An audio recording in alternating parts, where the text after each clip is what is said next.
Welcome to our channel. Today we how to create customer feedback forms with JotForm, detailed guide step by step clearly. To create customer feedback forms with JotForm, start by visiting the JotForm website. Click on the sign up button if you do not already have an account. Fill in your details to create an account.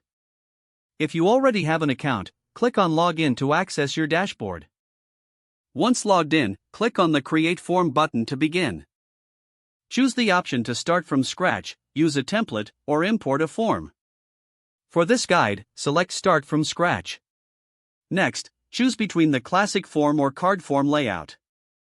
The classic form displays questions on a single page, while the card form shows one question at a time. Select your preferred layout based on your needs.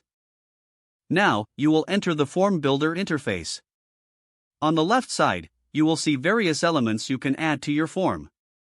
Drag and drop the text field to create a title for your feedback form.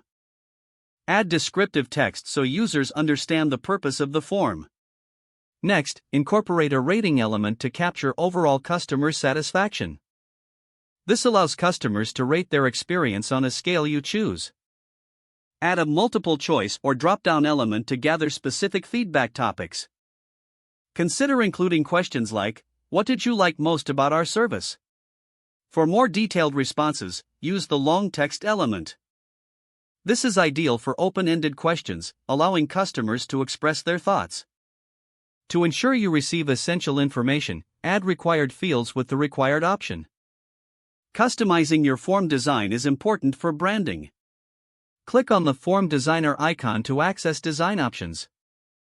Here, you can adjust the colors, fonts, and layout to match your brand. Once your form looks good, click on the Settings tab. In the settings, configure email notifications to alert you when a submission is received. You can also set up an autoresponder to thank customers for their feedback. After finalizing your settings, click on the Publish tab to share your form. You will see various options for sharing your form, including links and embedded code. Copy the direct link to share via email or on social media. Don't forget to like this video and subscribe to our channel for more step-by-step tech guides.